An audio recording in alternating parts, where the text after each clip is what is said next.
Kita semua setuju, pemimpin besar kelas dunia mengerti apa manfaat sebuah momentum bagi bangsa dan negaranya. Kalau pemimpin biasa saja, kebanyakan yang dilakukan adalah tindakan antisipatif. Misalnya, akan ada kenaikan dari dolar atau kenaikan harga minyak bumi. Lalu melakukan antisipasinya apa? Tindakan pemimpin model pemadam kebakaran ini dikategorikan pemimpin reaktif. Kalau pemimpin besar seperti Erdogan, Putin, Xi Jinping, maka tindakannya bukan reaktif tetapi proaktif. Ambil peluang dari momentum yang akan terjadi. Krisis Ukraina lama kita diskusikan sejak 2019 di mana proyek Nord Stream 2 dalam masa pembangunan yang saat ini ada di penghujung siap komersial beroperasinya menunggu finalisasi. Intinya hulunya sudah ada sumber gas yang besar yang siap disalurkan penuh. Rencananya akan digunakan untuk 2,6 juta rumah di Jerman dan beberapa negara Eropa Barat dan kebutuhan industri lainnya. Namun Amerika yang mau jual sel gasnya menekan Eropa Barat agar menerima barang dari seberang Atlantis itu jangan pakai gas Rusia.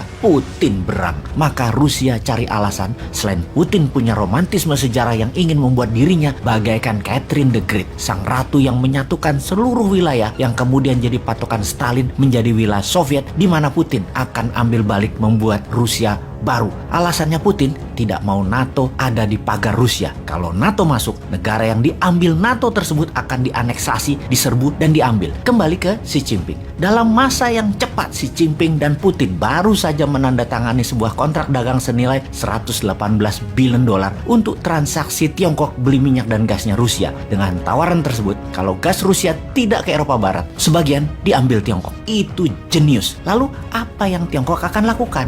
Begini, kalau mau melihat sebuah negara, jangan melihat negara tersebut dalam jangka pendek. Lihatlah kelakuan mereka selama mereka bernegara. Tiongkok dalam 70 tahun terakhir adalah Tiongkok yang sama sejak awalnya negara ini berdiri, terlepas di bawah pemimpin yang namanya Mao Zedong, Deng Xiaoping, sampai pemimpin saat ini, Xi Jinping. Sama cara melihat diri mereka sendiri atau geostrategi dan geopolitik negara mereka. Sama juga dengan cara mereka melihat dunia di luar mereka atau nation interest-nya. Selalu sama. Cara bertindaknya saja yang berbeda-beda. Namun visinya, pandangannya, cara melihatnya sekali lagi sama. Sebelum ke Tiongkok, kita balik ke tanah air. Kita bahas 77 tahun usia Indonesia merdeka. Apa yang Indonesia melihat pada dirinya sendiri dan apa yang dunia luar melihat dari Indonesia. Indonesia melihat dirinya sebagai negara cinta damai, teman yang kaya sumber daya alam, negara yang penduduknya ramah. Benar, begitu cara kita melihat diri kita. Cara kita melihat diri kita dalam ilmu aplikasi psikologi namanya self-concept. Cara orang melihat kita di sisi lain itu adalah namanya self-image. Self-concept adalah pikiran sadar seseorang melihat dirinya.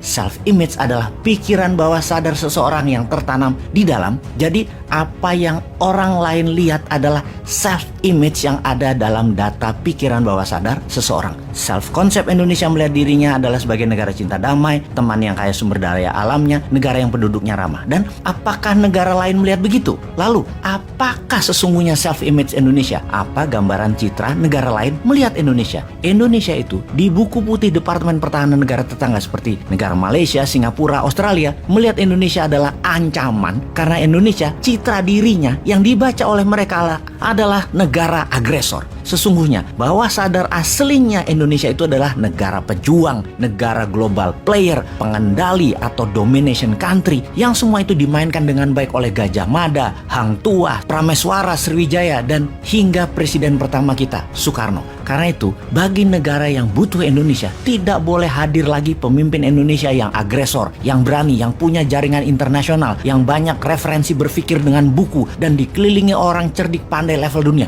Tidak boleh ada lagi. Negara dengan pemimpin besar sangat peduli dengan negaranya, akan selalu mengawasi negara yang punya sumber daya alamnya agar bisa selalu mereka kendalikan. Saat ini, tentunya pemimpin Tiongkok Xi Jinping dan siapapun pemimpin Amerika penting mengambil kendali kepatuhan Indonesia. Inilah mengapa konsep Newman yang tidak akan patuh pada Tiongkok dan Amerika ditentang banyak orang yang kena doktrin old mind. Ngomong-ngomong, langkah Xi Jinping kalau terjadi perang Ukraina, jadi belum kita diskusikan, malah fokus ke citra diri Indonesia yang dibuat nggak sadar siapa Indonesia sebenarnya itu.